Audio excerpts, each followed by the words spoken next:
찬송가 545장 부르겠습니다.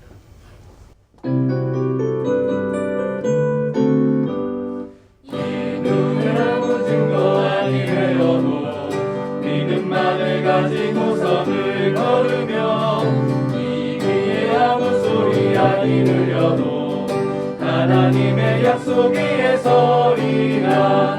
걸어가세 믿음 위에 서서 나가세 나가세 의심 버리고 걸어가세 믿음 위에 서서 생각 위에 아무 증거 없어도 이분의 보기에는 어떠하는지 이미 얻은 증거대로 늘 믿으며 이 밤에 의심 없이 살아갈 때에 우리 소원 주 안에서 이루리.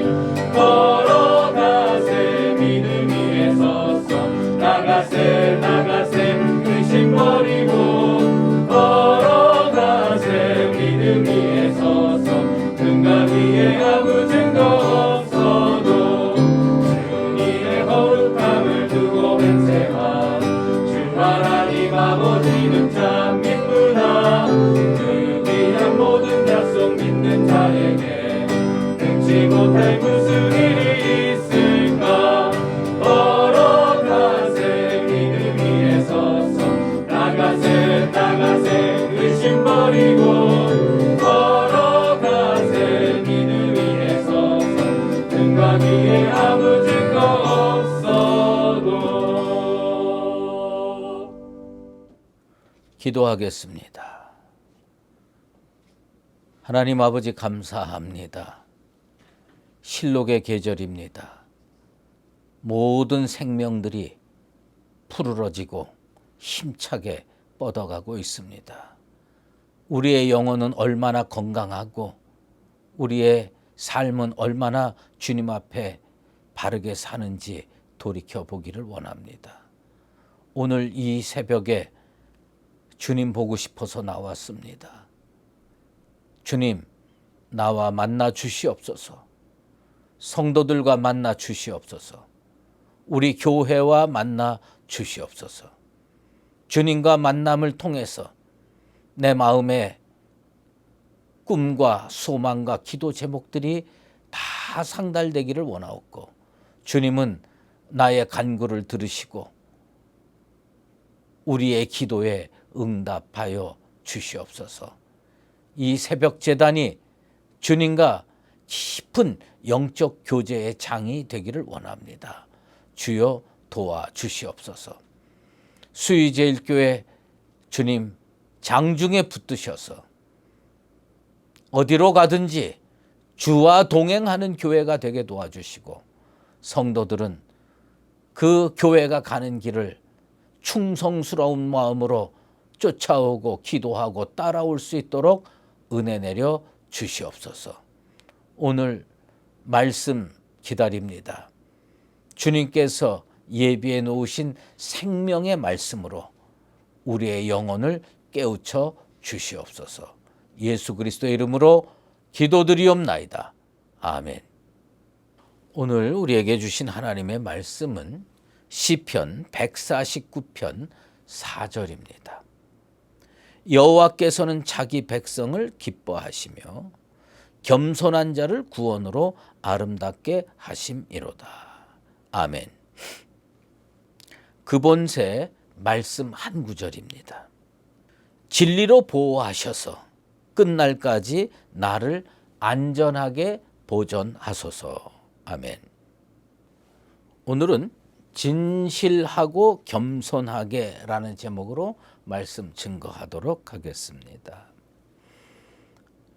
사실 그 새벽기도, 이 그본새 새벽기도, 그리스도를 본받는 새벽기도에 우리가 이제 교과서는 성경이지만 부교재로 토마스 아켄피스의 그리스도를 본받아를 사용하고 있지 않습니까?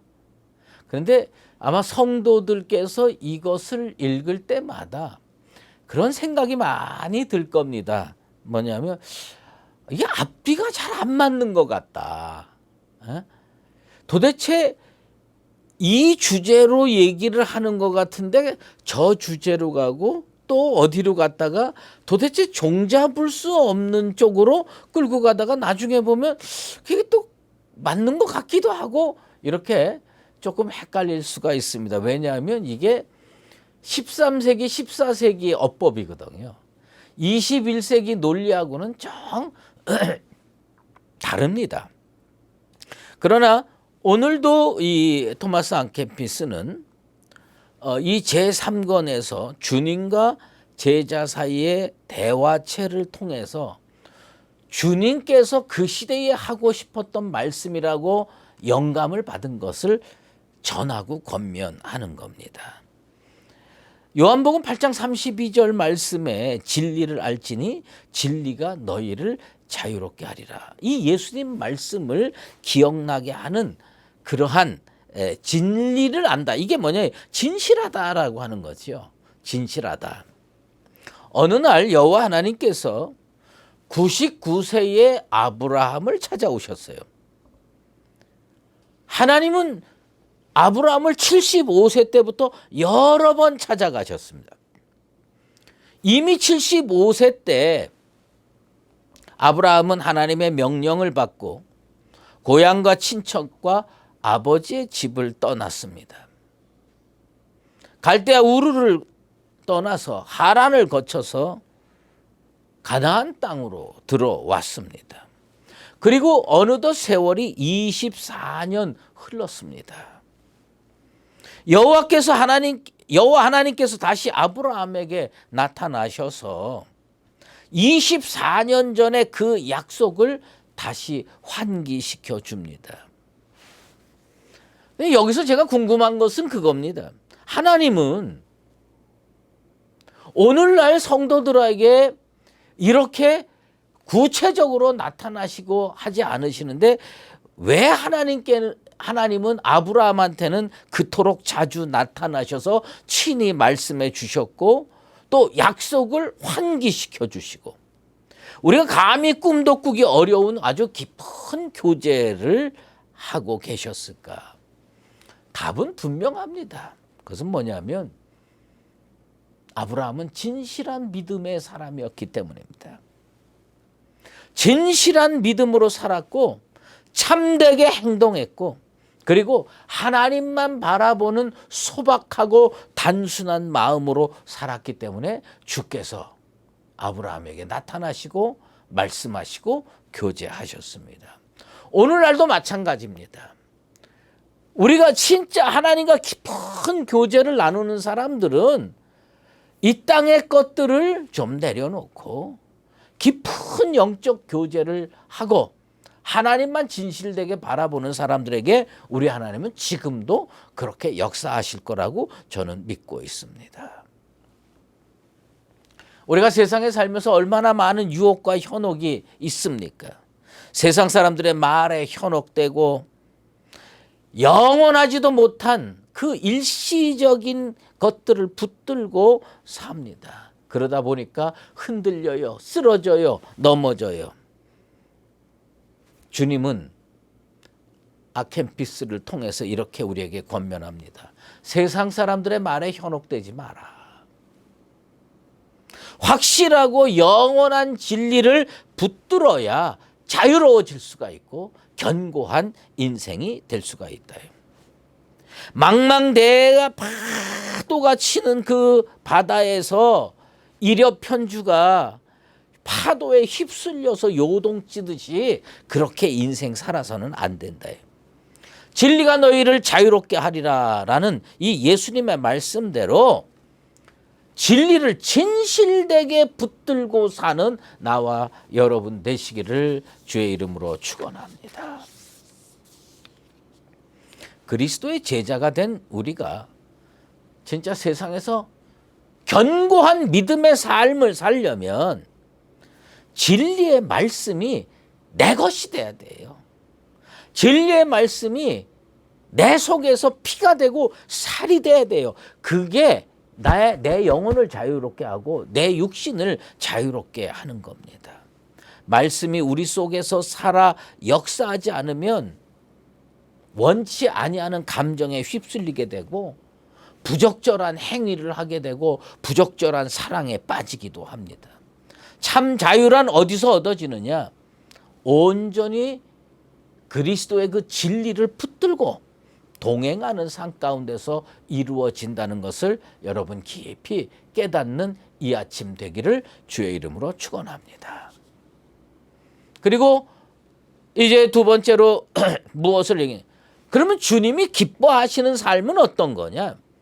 고린도 후서 10장 13절에 그러나 우리는 분수 이상의 자랑을 하지 않고 오직 하나님이 우리에게 나누어 주신 그 범위의 한계를 따라 하노니 곧 너희에게까지 이른 것이라. 참 보면요, 자랑 많이 하는 분들 계세요. 입만 열었다 하면 자랑을 해요. 뭐 아내 자랑, 자식 자랑, 지식 자랑, 돈 자랑, 권력 자랑, 정말 자랑들 많이 하세요. 그런데 사실 우리는요, 자랑할 것이 없는 연약한 인간들입니다. 근데 자랑이 아닌 것처럼 하면서도 자랑하는 게 또 있어요. 그게 뭔지 아십니까? 착한 일, 선행을 조금 하고도 그거를 이 세상에 알리지 못해서 안달하는 경우가 허다히 많습니다.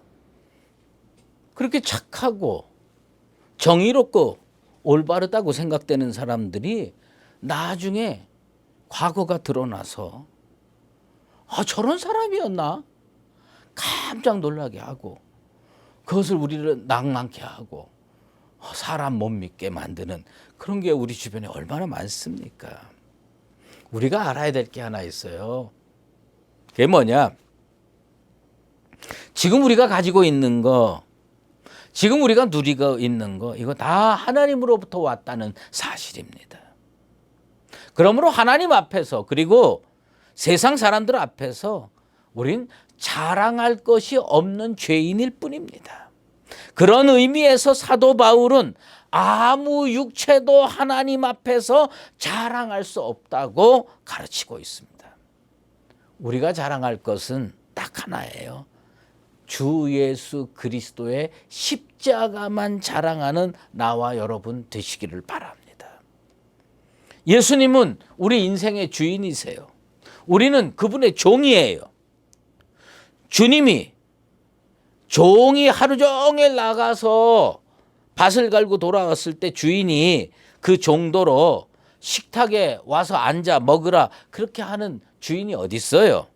도리어 그 피곤하게 돌아왔어도 주인이 먹을 것을 준비해야 되고 띠를 띠고 주인이 먹고 마시는 동안 옆에서 수종 들고 그 후에 주인이 너 가서 밥 먹어 그러면 그때 가서 밥 먹는 게 종의 역할 아닙니까? 그렇다고 해서 그렇게 충성스럽게 했다고 해가지고 종이 그 일을 잘했다고 주인이 감사하겠습니까? 우리는요, 그리스도 앞에서 자랑할 게 없는 인생이에요. 주님 앞에서 우리가 할 말은 딱 하나예요. 우리는 무익한 종입니다. 그저 우리가 해야 할 일을 한 것뿐입니다. 그 말을 들으시고 주님이 잘하였도다 그러면 감사한 겁니다. 진실되게 사는 건 뭐냐면 내가 종으로 생각하고 자랑할 것 없는 존재라는 것을 깨닫고 사는 겁니다. 토마스 아 캠피스는 하나님을 섬기되 진실하고 겸손하게 섬기라고 명령하는 겁니다. 그게 뭐냐? 종의 자세예요. 이사야 29장 13절 말씀입니다. 주께서 이르시되 이 백성이 입으로는 나를 가까이하며 입술로는 나를 공경하나 그들의 마음은 내게서 멀리 떠났나니 그들이 나를 경외함은 사람의 계명으로 가르침을 받았을 뿐이라. 입술로 맨날 주여 주여 하면서 예수 잘 믿는 척 해봐야 소용없는 겁니다. 마음이 주님으로부터 가까워야 돼. 마음이 주님과 딱 붙어 있어야 돼. 진실한 헌신은 뭐냐? 마음으로 주님을 사랑하는 겁니다. 마음으로 주님께 가까이 다가가는 겁니다. 여기서부터 시작해야 되는 거예요. 그게 뭐예요? 겸손한 거예요. 다른 게 겸손한 게 아니에요. 주님을 진실하게 사랑하고 주님 앞에 가까이 가는 거예요. 무슨 일이 있어도 주님께 가까이 가는 거, 그게 겸손한 겁니다. 시편 기자가 그런 얘기했죠. 복 있는 사람은 악인들의 꾀를 따르지 아니하며 죄인들의 길에 서지 아니하며 오만한 자들의 자리에 앉지 아니하고 오직 여호와의 율법을 즐거워하여 그 율법을 주야로 묵상하는 자로다. 여러분 어느 자리에 있겠습니까? 죄의 자리에 있는 건 교만한 겁니다. 악의 자리를 찾아가는 거 교만한 거예요. 겸손한 것은 뭐냐? 주님이 계신 곳이라면 어디든지 갑니다. 그리고 주님 곁에 있는 게 진짜 겸손한 겁니다. 악한 것은 여러분 마음으로 싫어하게 되기를 축원합니다. 악한 것은 그 모양이라도 버릴 수 있는 그런 삶이 되기를 바랍니다. 은혜는 진실로 사모하고 믿음의 자리, 예배의 자리, 무슨 일이 있어도 찾아 나오며 주님 곁에 제가 있겠습니다. 이 겸손한 삶의 자세를 가지고 살아가는 나와 여러분 되시기를 예수 그리스도의 이름으로 축원합니다. 기도하겠습니다. 하나님 아버지 감사합니다. 오늘도 주님께서 진실하고 겸손하게 살라고 명령합니다. 별로 잘나지도 못한 인생들이 세상에서 이룬 것도 별로 없으면서 건강 자랑하고 돈 자랑하고 명예 자랑하고 권력 자랑하는 그 어리석음을 주님 앞에 내려놓기를 원합니다. 주님, 진리 붙들고 살게 도와주시고 주님 곁에 착 달라붙어서 겸손하게 살게 도와주시옵소서. 그리하여서 우리 주님과 동행하는 삶을 통하여 하나님께는 영광 올려드리고 우리들은 주님으로부터 칭찬 듣는 거룩한 종들의 삶이 되게 도와 주시옵소서. 연하여 주기도문으로 기도하오니 하늘에 계신 우리 아버지, 아버지의 이름을 거룩하게 하시며 아버지의 나라가 오게 하시며 아버지의 뜻이 하늘에서와 같이 땅에서도 이루어지게 하소서. 오늘 우리에게 일용할 양식을 주시고 우리가 우리에게 잘못한 사람을 용서하여 준 것 같이 우리 죄를 용서하여 주시고 우리를 시험에 빠지지 않게 하시고 악에서 구하소서. 나라와 권능과 영광이 영원히 아버지의 것입니다. 아멘.